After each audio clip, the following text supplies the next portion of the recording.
Hello and welcome to this week's episode of the Gestalten podcast. My name is Martin Groschwald and I would like to welcome you all and of course my guests to this week's episode. And my guest for this week is the probably very well-known design educator from the University of Pforzheim in Germany, Mr. Lutz Fügener. Lutz, welcome to the show and thank you very much for taking the time.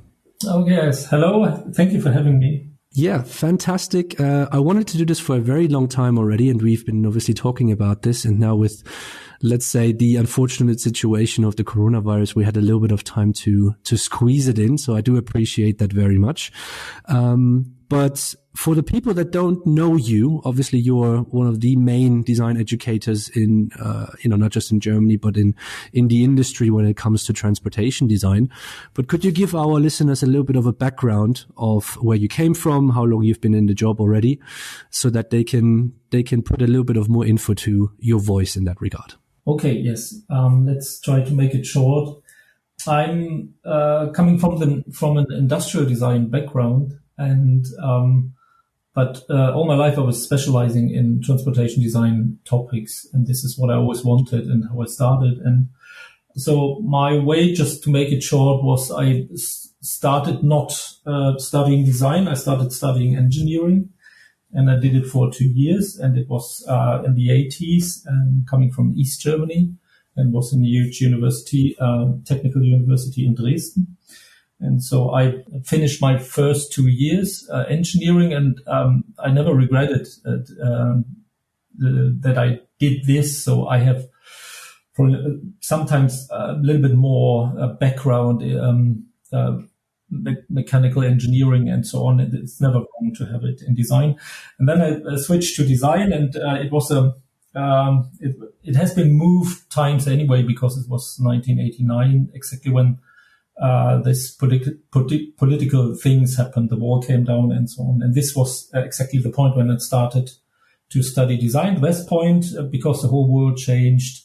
And if you're a designer, you're not afraid of changing. So you always look forward to changes, because you can be part of changing, part of designing things.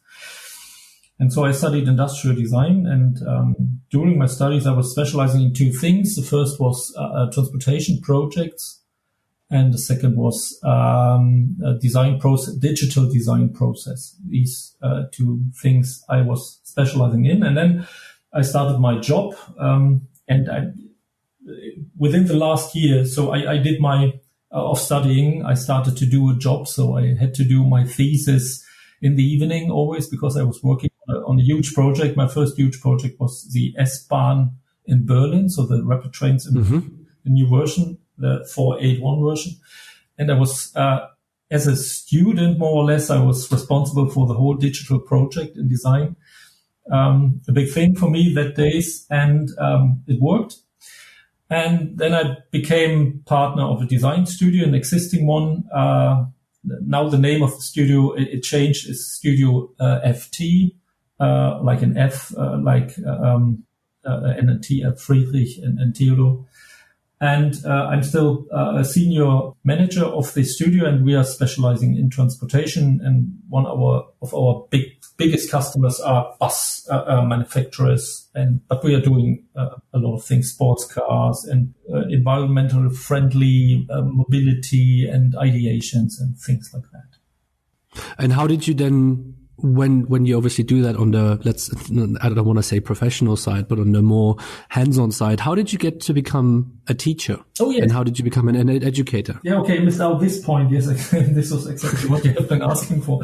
Okay. Yes, so I applied for this. It was offered in the end of 1999, the position here in transportation design in Pforzheim, and obviously it was an attractive thing for me to do. And so I decided to apply for it, and finally it worked. So I got this professorship here in Pforzheim. It was moved times because nobody was here that days. And so I had to take over the course and care for it.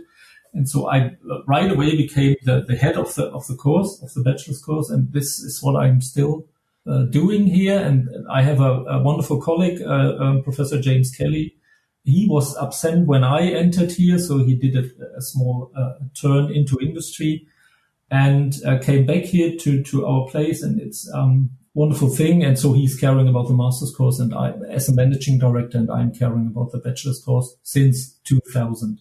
So that's been about 20 years now. Yes, right. And obviously through these 20 years, I think the development and the change, especially within transportation design, has been absolutely massive. So and then, you know, obviously I don't think we have time to go into like a 3-hour conversation on this question now, but just in a short summary, what do you think is the state of car design education globally, but also maybe like European wide at the moment compared to when you started? Yes, I don't know if I can totally agree to what you said, because when we look back to the last 2 decades, and this is exactly what we are talking about, the time when I was part of it, around us, in let's say in car or mobility industry, let's call it like this, not so many things changed, I have to say. So if I look back, of course, we constantly worked on future projects and everything, and we have seen a lot and masses of wonderful new things. But if you see the cars on the road, then you have to say that within the last 20 years, the cars did not change fundamentally. So we did not see fundamental new concept. The cars became, or the mobility with cars, so became better and better, of course. If you look into the details, so the cars became more powerful, the quality, the safety, all the things grew up and all the things improved. And so the cars are much better than the cars before, but you can use the same system to use a car since, let's say, 50 years right now. And if you want to point out a fundamentally new concept, then you hardly find one within the last 20 years, which really broke through to the market. We can talk about the new SUV things, but is an SUV a new concept? No, it's just a development of an existing, or let's say a combination between off-road cars and brakes or whatever.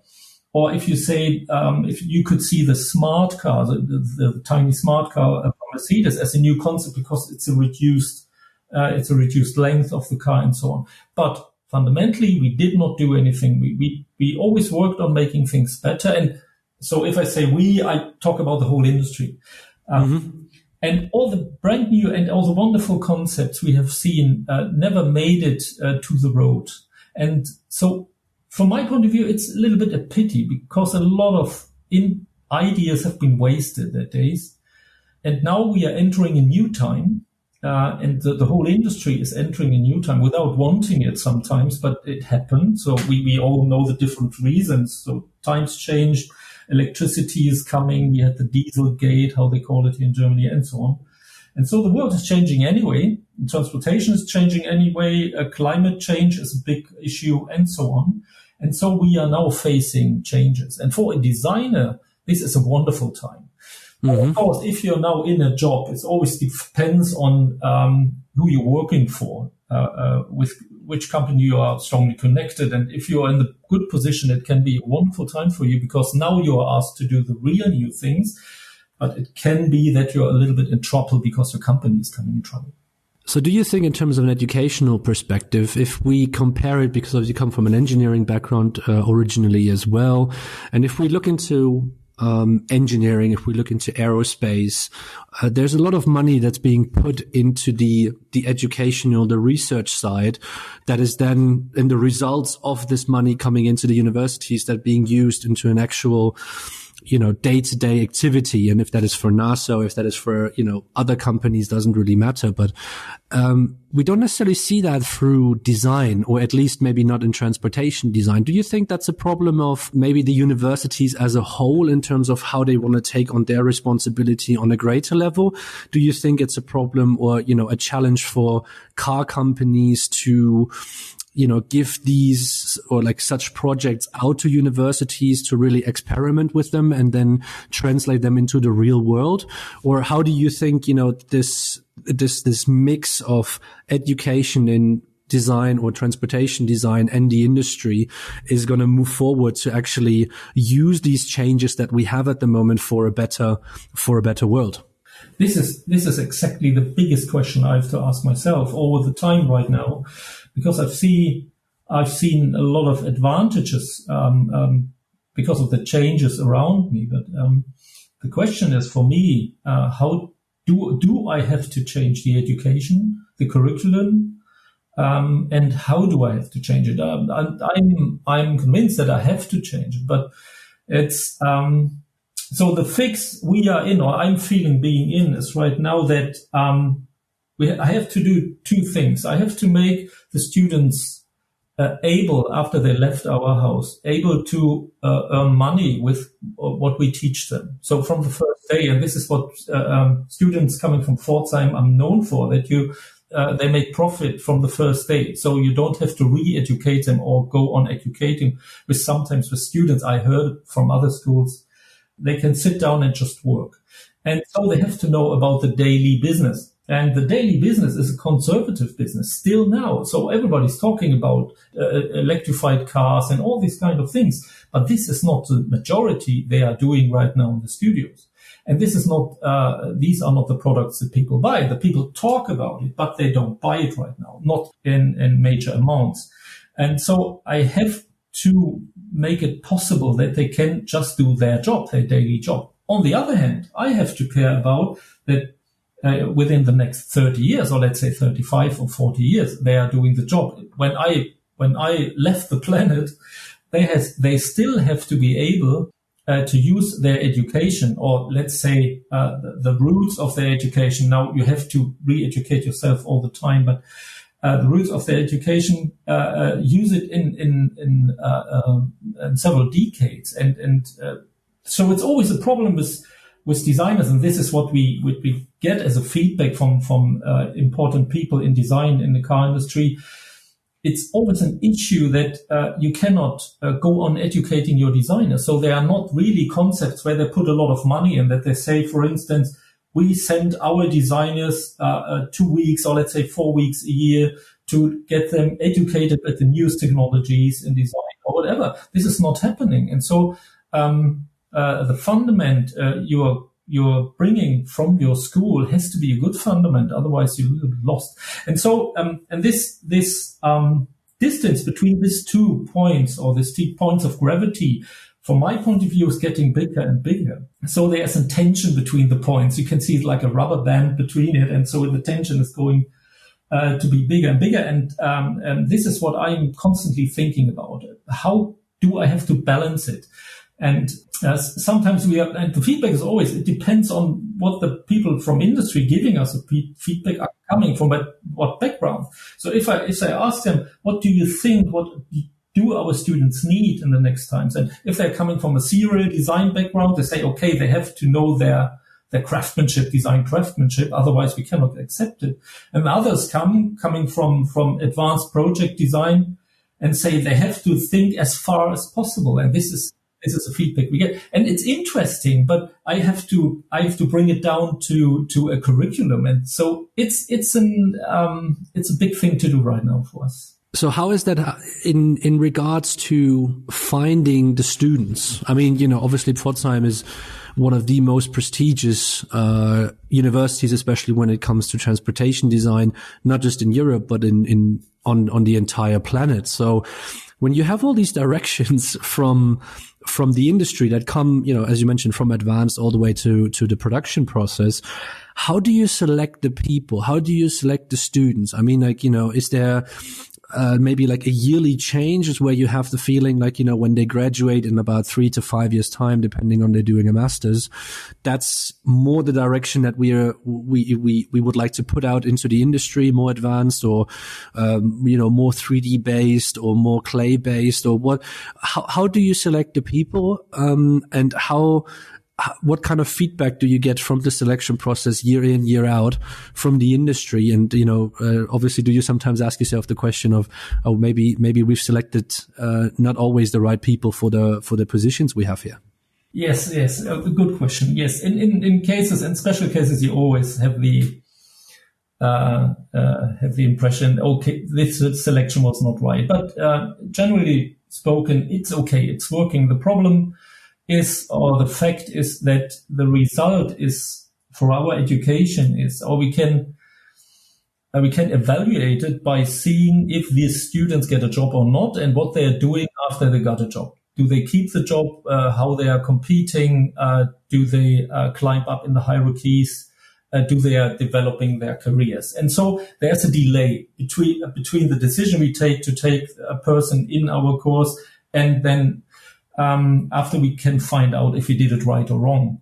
And we have to live with this delay. So I'm not complaining about it, but this is a fact. What we are doing, we try to keep it as open as possible. And so we don't try to find people who are really educated in doing, let's say, alias models, or in doing concepts, new design concepts, or things like that.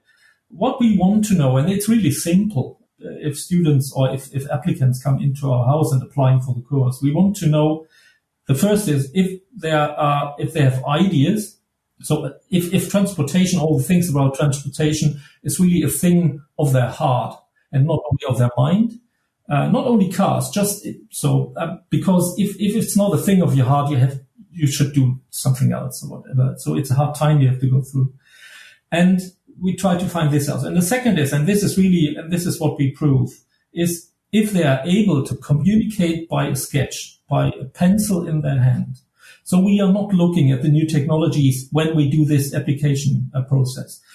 Because the pencil in your hand is the shortest connection from your brain to the paper, or to showing something, or do a note of an idea. And sketching is not only bringing something down to paper to show it to others. It's just thinking in 3D.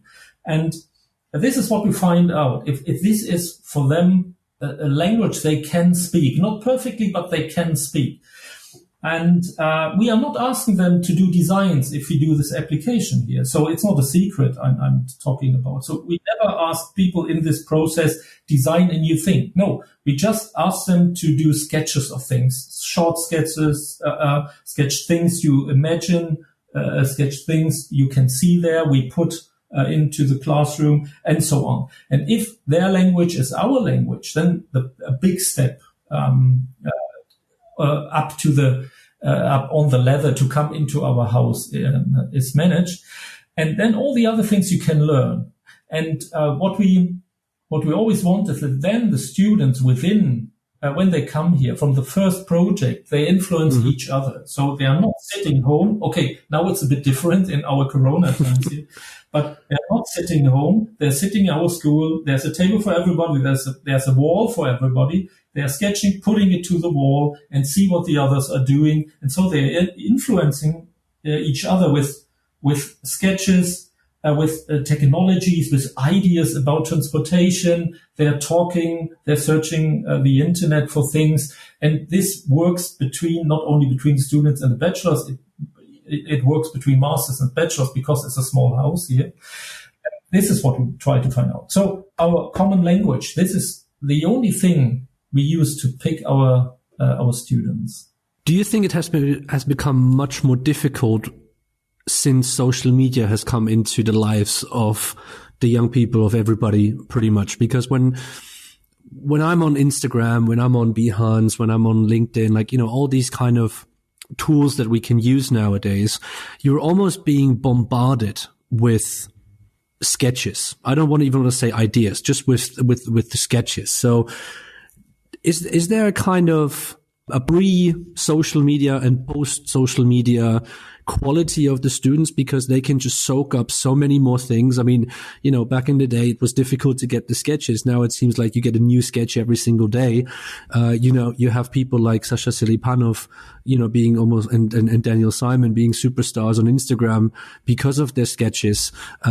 Is that a good or a bad influence? And how does it make your life more difficult in selecting the students, and not just, and I don't mean this in a bad way, but not just selecting copycats? Yes, you're right, of course. Yeah, by the way, Daniel Simon was my first student when I started here in October 2000. One of the students sitting in front of me the first day was Daniel Simon. It was funny. Yes, good guy, really good guy. Okay. Yes, the question, I can understand this question. And I'm oftenly thinking about, would I like to be in the shoes of the students today? Okay, everybody wants to be younger, but the world changed, and this is right. But there are positives about it and negatives. And I guess the balance between the positives and negatives, if you compare to 20 years ago, the balance is right. So things change, but it's not getting worse, not getting better, it's getting different. This is how we have to see it. Of course, you can find a lot of things, and you made a difference between ideas and sketches, and this is really important that you did it, because this is a huge difference. Everybody can do this kind of Photoshop thing, so you can learn how to do it, and it's Photoshop often is used to hide things, not to show things, to hide things. So there's just advertisement, there's an impression of a car, an impression of a form or something like that. And people like to do it because there's an aesthetic about it, and they can understand it. But if it comes to ideas, then it's not so much. There are not so many ideas outside there. So imagine the situation you are in if you are facing a project. So if you are giving a project to the students, it's never the expected one. This is always what we don't want. And so you come to an unexpected project, and then you can do things. The first thing is you take you search the internet. You take a computer, search the internet. Can I find things about it? So solutions. Of course, you have to do your research. This is always research. What's happening around this theme I'm working on, but you can look for solutions from other designers. Of course, you can do it. And the second is you take your pencil in your hand and you start to sketch. And the ones with a pencil in their hand just starting to sketch will always be in front, always. Because no solution you can see there is really fitting. So it can fit a bit, and it can give you maybe a direction or an idea about a form, about a proportion or whatever. But it's never hitting the nail on the head. And so it always comes, and you have to learn it. So the students try this way and that way, okay, of course, but they learn.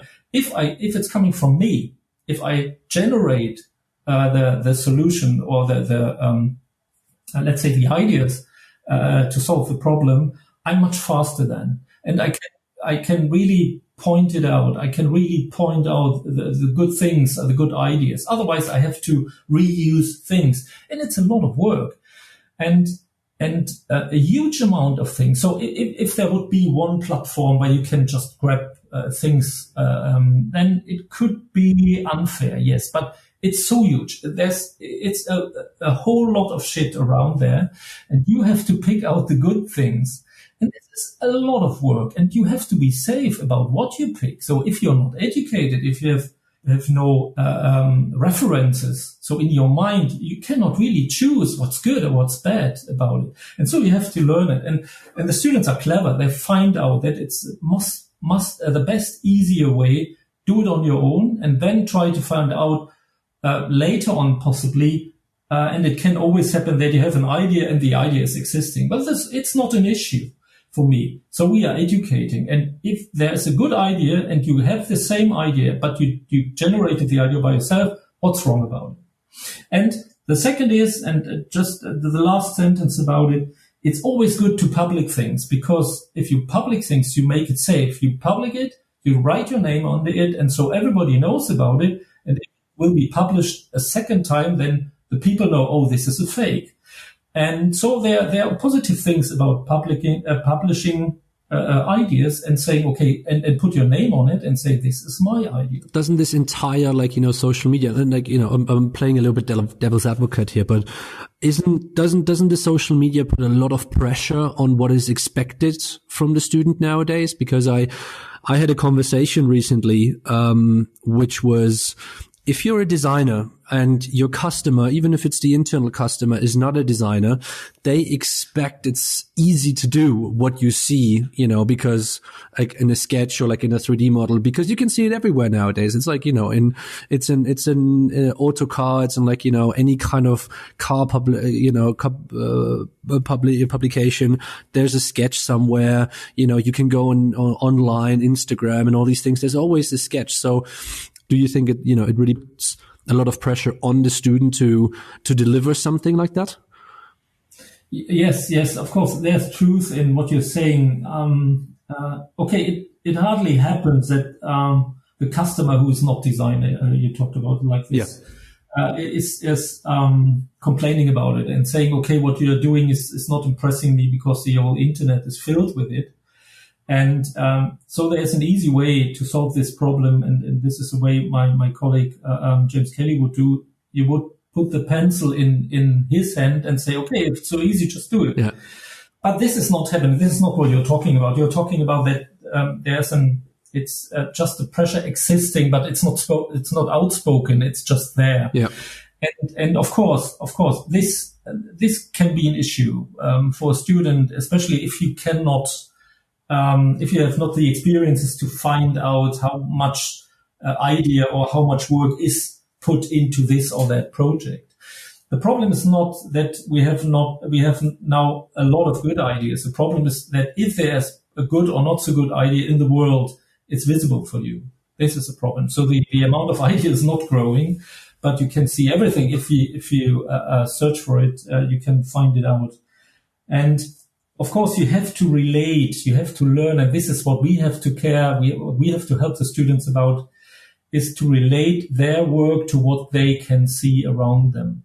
And this possibly has been easier 20 years ago, because you have not been so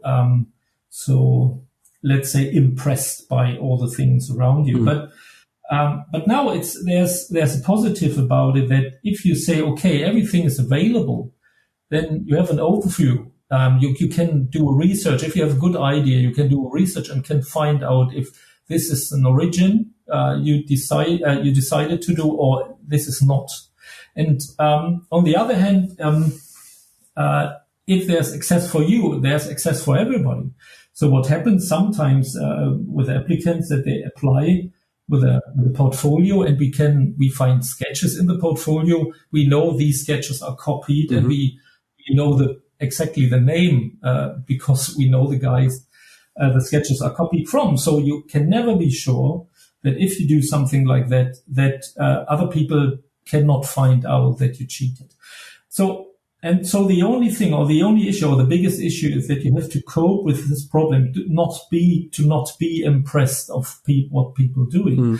But you named, for instance, Daniel Simon, and it's interesting that there's a lot of work out there, but still the people know this man, so he is not drowning into the ocean of things, because he's standing out, and the only reason he's standing out is quality.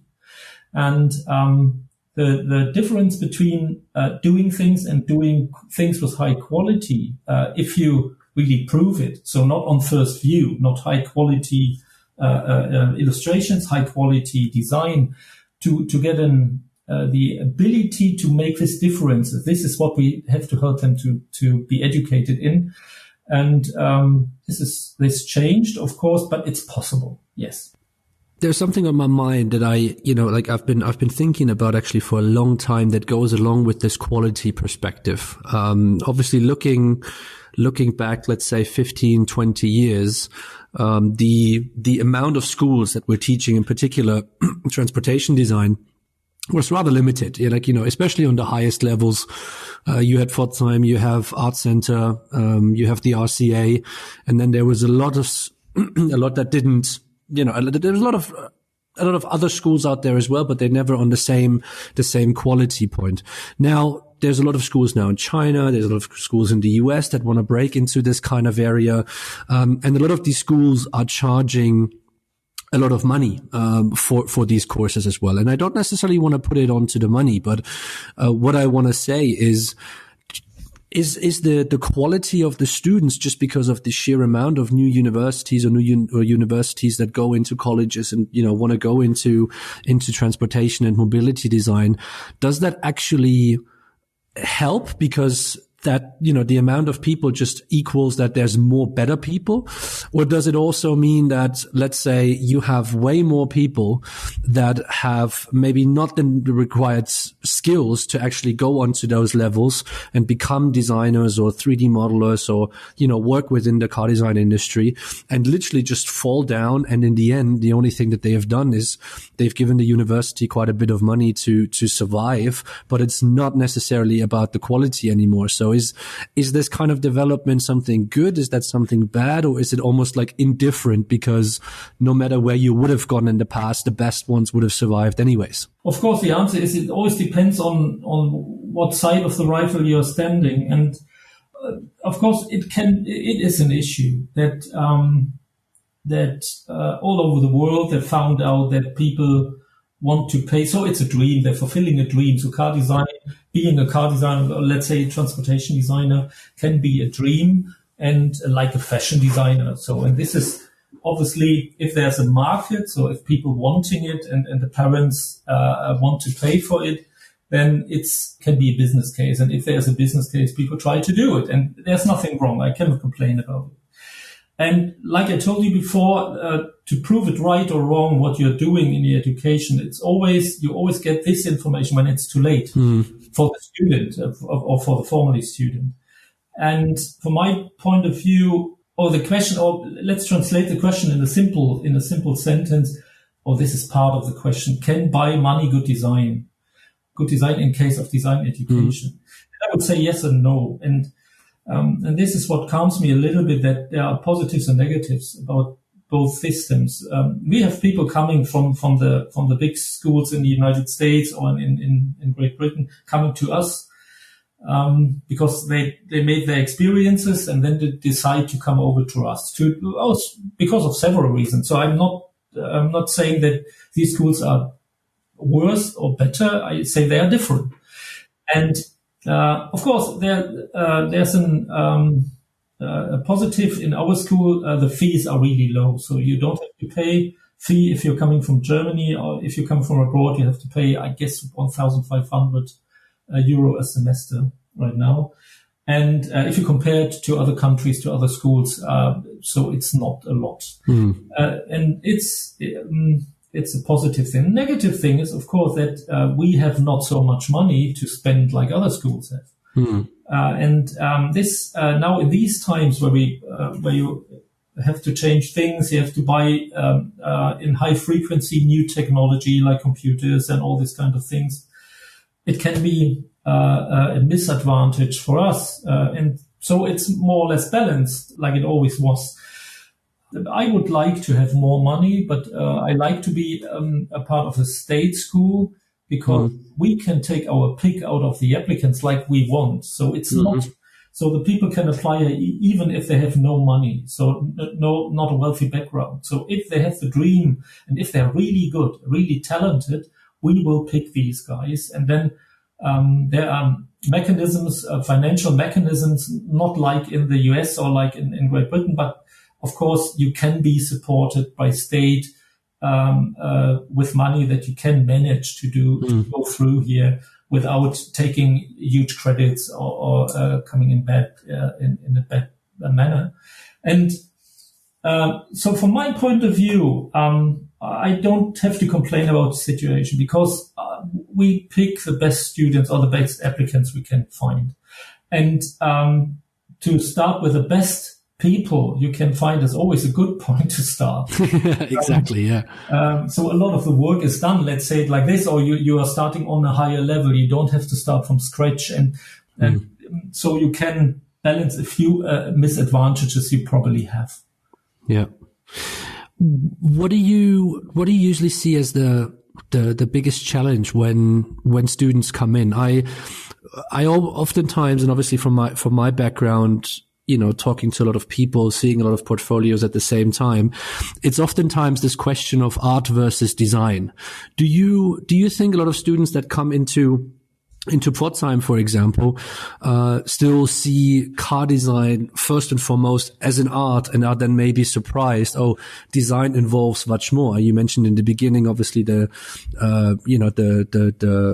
background of organization, stakeholders that work within the car design industry. We're talking about budgets. We're talking about decisions that are not necessarily made for the aesthetical point of view, but maybe for a financial point of view. Is that something that is sometimes difficult, that, students come in and understand, like, or maybe it's not just about just, the art part of it, but design is much more than just art? Yes, it can be an issue, but I don't know how the applicants see the school from outside. Of course, we ask questions and we try to find it out, but it's different. So if you ask different people, you get different answers. And obviously, in our school, in Pforzheim University, fine arts play a big role still, and this is attracting people. And this is the feedback we get, that people are attracted by having this relation or this connection to fine arts. And others are not so much interested in it. What we have to, so the reasons are different and the backgrounds are different. And what we have to do, we have to make it clear. And this is what you have been talking about is really important, that you can see that design, you are not living on your design planet, and you are only asked to do sketches, and then you do your sketches, and then you not influence in the whole process anymore. This is not the thing. And what we try to do is, first, we more or less try to shock the people with a reality as good as we can, in a way that they are still motivated, but their motivation is then based on the real things they are looking to. And of course, it can be shocking a little bit for students. I oftenly say to students, if I have the first contact to the students, in my case, it's in the second semester sometimes, and I say, okay, you are now on the bad side, because we are working on products, and if you're working on cars, we are working on products to make people throw away things which still function to buy new things. So we pile up a mountain of scrap, and we are part of the system. But on the other hand, I say, okay, if you're part of this system, what can we do if they buy new things, that these things are not that bad, that other things have been before? Or how can we cope with this problem? And of course, you have to be true about what you're doing. And you have to tell students that transportation is always causing environmental problems. So there's no environmental friendly car in the world. There's no environmental friendly train in the world. But it can be that you, with a train, are a bit more environmental friendly than with a car, or with an electric car, more than with a combustion engine car. It can be. It depends on a lot of things. And to make them understand the world around them, this is what we have to work on from the very first day. But our dropout quote is not big, so not so many students leave our courses. So it's really tiny. It's a really tiny number of students. I couldn't tell you a percentage. It's lower than 5 or so, and so it seems that they can take the blow. They can take the blow of this shock sometimes, and so we go on educating them, and then step by step, their projects they are doing are always influenced sometimes by aerodynamics. So it's always leaning to the project. So the project is always the red line. So they think about mobility, and then they get this aerodynamics, or they get this engineering education, or they get all this kind of marketing education. And so they can always set it into relation, and it's not like a big wave which is falling over them. So it's coming into smaller waves, and they are learning to swim and to not drown into this ocean. And I hope that the program is making it happen, that they are not losing motivation, but facing the real world more and more and more. Do you think that in regards to how the courses are structured, so based on this background, that obviously, design is much more than just a nice drawing, but there's so many factors that go into this. Do you see that courses can or should or will change in the future almost in like, in an American style system. So if I look back, I had a year in a US university, and, they have 2 years of almost like standard studies, so stuff that they can choose, stuff that they can like to build a foundation. And then in their third and fourth year, you can choose where you want to specialize in. Now, the German system works a little bit differently, and obviously all different kinds of university systems work differently depending on where you are. But could you see that maybe design education also goes into a direction of having, especially in the transportation area, a foundation of 2 years, and then the educators, the industry, but also the students themselves go into specialized directions, so that you say, look, you're very talented, definitely go into exteriors, or you're in interiors. 3D modeling obviously comes to mind right away. Color and trim, strategy, those kind of things. Do you think that should be part of the university system to help the students to specialize into certain kind of direction? Or do you think that they should do that once they are in the job, or once they have the capability of moving into a job? The first part of the question is doing this basic fundamentals in the first 2 years, and then go to specializing it. So you generalize in the first years and specialize in the second term of the studies. This is what I don't want to do, and there's a reason for it, because I simply do not have the time for it. Mm-hmm. What I decided to do, and so we had a brand new thing 2 years ago, 1 year ago, now more or less 2 years ago. I did cooperation, or we are always doing cooperation projects. Not always, but most projects running here in our school are cooperation projects. Mm-hmm. And so in the first semester, they have just a tiny project. It's an experimental one. In the second semester, they have weekly projects. So they have in 17 weeks, 17 projects.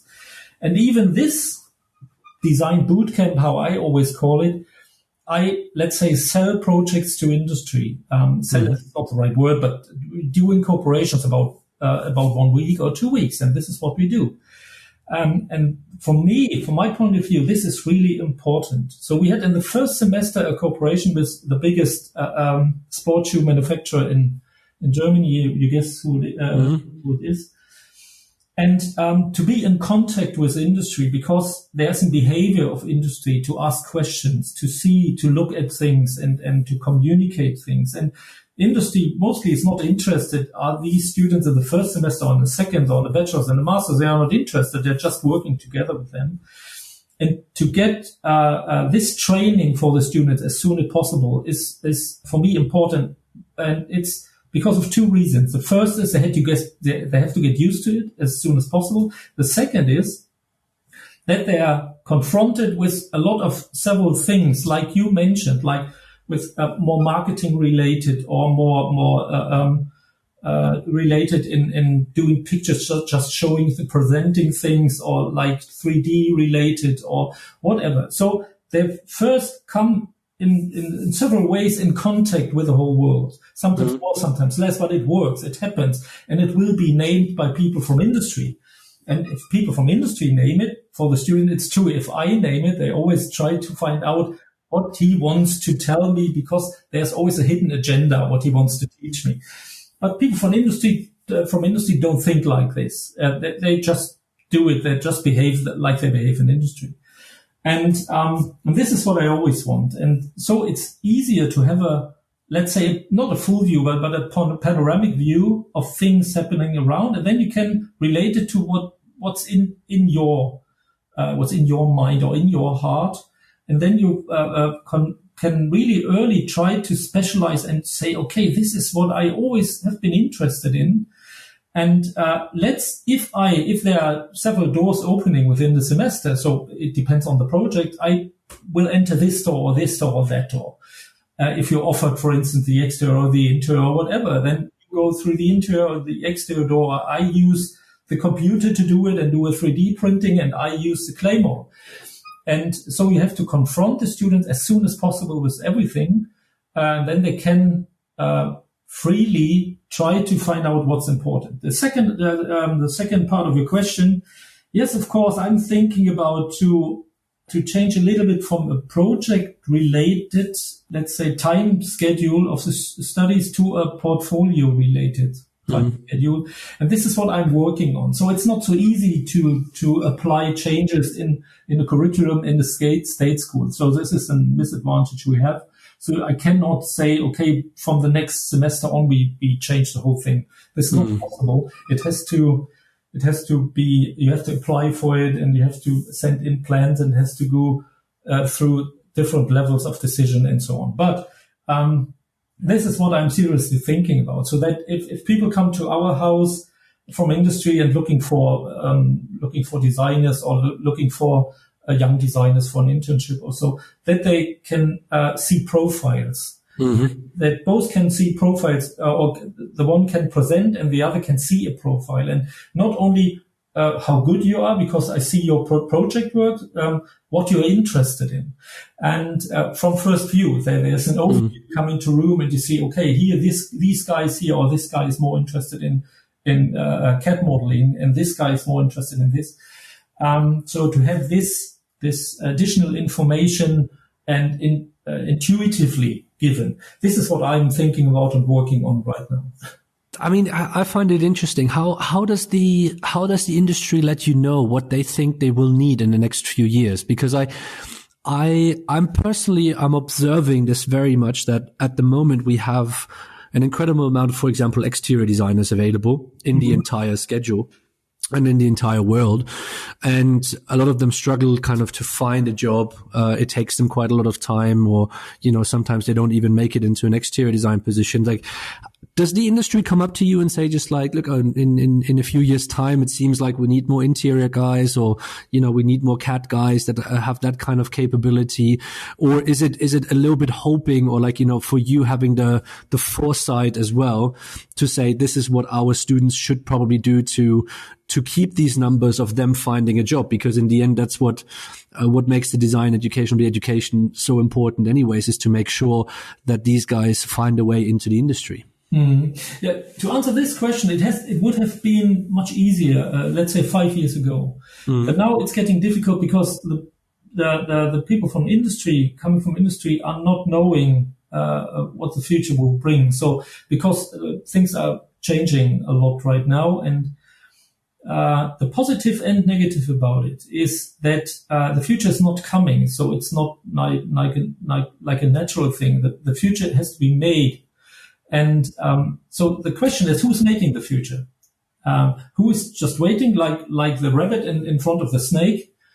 So who is the rabbit and who is the snake? And of course, we have to be the snake, and even in the school. So it's always a question how far we go believing what these guys are telling us. But it's always interesting if the head of design, like at the latest presentation show, is just attending the presentation and see any semester, seeing the work, and is amazed of the work and saying, okay, I'm an exterior guy, I have always been, but the future is interior. Care about interior if you can. This is always good, because it's just coming without asking. So it's he wants to say it, and it's good information, of course. But it's not a secret that now the focus is more shifting to interior. Of course, it has been on exterior too much all the time, and now we mentioned that there are passengers in cars right now, all the things around automated driving, and car industry did not care about passengers, because of always the drivers have been paying for the cars, and so you care about the drivers, of course. But now the passengers becoming more and more important, and so now the passengers are there, we have to care about them, and now ideas are asked, and this is great. But it's always good to have this spoken out by an important guy from car industry. But we should underrate what we are able to do, because I get the feedback from industry that they say we take in students for internships not only to help them, they help us, because they're coming with new ideas. This is a new generation of buyers, and this is a new generation of designers, and they try new things, new technologies, new sketching techniques, whatever, and they come and they show us. They don't know that they show us. They just do it like they're used to it. And then the guys in industry say, okay, sometimes it's interesting how they do it and how effective they are. And so we should not be only the rabbit, we should be the snake sometimes. Yeah, I think it's very important. Like, I'm not just saying that the industry should give a clear direction of like, look, we need this now, we need that now. It's not a supermarket. And, you shouldn't necessarily always put everybody in one basket and it's like, look, this is what we're doing now. But, I do see a certain kind of responsibility of the industry to share a bit of knowledge and to share a bit of where they think it's gonna be in the next few years and, like how things will change. I mean, look into the general kind of designer directors or design director positions. A lot more are now coming from an interiors background. I think, 10 years ago, almost everybody went for an exterior design background to become their design director. And nowadays you see more and more people in the top level positions coming from an interiors perspective. Mm-hmm. And that obviously will have a certain fundamental direction anyways, because, they come from a different background. Oftentimes these guys are from industrial background or product deck background, as they have graduated 20-25 years ago. So that's going to be certainly very interesting. And they should see their responsibility, in my opinion, as well, just to say like, look, we're in this all together, and they're the next generation, and they will continue obviously our heritage that we are building here, and they will understand what we're doing and why we have done things in a certain kind of way. But it's not just anymore about exterior or interior everything. It's more about a holistic point of view. And if we can get the people to maybe do both in the same quality and in the same creativity, then the better, I would say, in that sense. And I think, that's the responsibility of, not just the education, because I think that's sometimes a bit limited. But, as you've mentioned correctly, if the industry tells you something, the people oftentimes listen more than if your mom and dad tell you. It's just, Yes, you're right. Yeah, mom and dad is the right word for it. Yes. Perfect. Thank you very much, Lutz. I do very, very much appreciate you taking the time. But before you go, and because obviously we always have 3 questions to our guests, mm-hmm. You will get these as well, so there's no escaping from them. Oh. And I'll keep them short and sweet. So question number 1, feel free to answer it as either briefly or as extensively as you would like. If you could have chosen, you personally, any project in the world, creative project, which one would you have loved to been part of?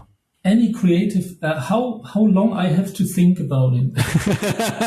It's usually, if people ask me that question, it's like, go with your gut feeling and say the first. Or could you ask me could you tell me all the questions and then I decide what I answer first? Or no, I don't want to. We can do that as well. Yeah, we have never done that, but let's do that. So that would be the first one. Okay. Second question. Which, for you personally, is the most influential designer? You can either have worked with that person or also not. And then the third question, and the last one, if you would have any money in the world, which car would you buy? Oh, okay. I guessed it. Influential designer. So to the world or to me, so it's a kind of an interpretation. But I have to say, so it's the first I pick. I've been influenced by Frank Stevenson, I have to say. I don't know if it's so. It's always the same. If you think longer about it, a lot of names come into your mind. Of course. But this name is coming into my mind because I talked to him a few times, not so often, but he was here in Pforzheim because of projects we did together. And I was following his work, and he influenced me in several ways because he's so passionate about design on one hand, but on the other hand, he can keep the distance to design. So he can say, okay, let's do things different still. So he was really successful with doing things, but it's not a reason for him to say, okay, I have to do it now all the time this way. The next project he's doing is differently, and this has been influencing me a lot. And I always tell students, take a look to what this guy is saying. He's talented and he's exceptional. And if you keep to make your mind up like he's doing his mind up concerning design, then you achieved a lot. And so for me, it's a great guy. I'm impressed with his work. The car I would buy, oh my goodness. So I have to tell you, I'm more into motorbikes, but Okay, I'll take that as well. Okay, motorbikes. Yes. So for me, it's not that expensive. For me, one of the most interesting motorbikes always have been Panigales, Ducati Panigales, and it's a type of motorbike I used to ride, but from design wise, so technically it's not the one I would choose. So I always test ride all these motorbikes, and sometimes I'm riding other bikes because the characteristic is not perfectly fitting to me. But design wise, there's no better bike in the world from my point of view, and so I would keep it like this. If you would see what's standing behind me, it's a huge model of a Ducati Panigale. You can never go wrong with if a designer is visiting you in your office, and this model is impressing everybody. So it's good design. The thing with the project, there's a project, and I cannot really remember where it was, but they are trying to do a city with zero emissions. Anyway, I don't know where it is. Toyota, I think, is doing one at the moment in Japan. Yes, in the Middle East, they started the first project. It's in Japan. Yes, you're right. In Japan, let's keep it like this. And this would be for me a project I would love to be part of it, because the question they ask themselves is, if we would start from scratch, how would we do it? Yeah. So if we could change the whole world, or leave out all the mistakes we have, or do not have to carry all the mistakes with us, because we can only slightly change things, we now can build a new thing. So I would really give my right arm to be part of this project. Or let's say the left arm. Lutz, thank you very much. I really do appreciate it. It's been an absolutely lovely conversation, and obviously, hearing from not just the industry, but from the educational side as well, and obviously from your personal side as well, was absolutely fantastic. And I'm pretty sure all of the listeners, may it be former students of yours, I know quite a few of them actually are listening to the podcast, current student of yours, and even people that might know you but you don't know them. You have shared some really nice insights, and I do appreciate that very much. Thank you very much. And to all of our listeners, thanks once again for listening to the Gestalten podcast. And if you have anything that you want to talk to us about, send us an email, connect to us on social media, as we have discussed, LinkedIn, whatever you can find, email. And if you ever want to connect with Lutz, you can find his contact details on the University of Pforzheim website. I think, you can contact him over there. And until then, thank you very much for listening. And you will hear back from us very soon with another episode and another interview.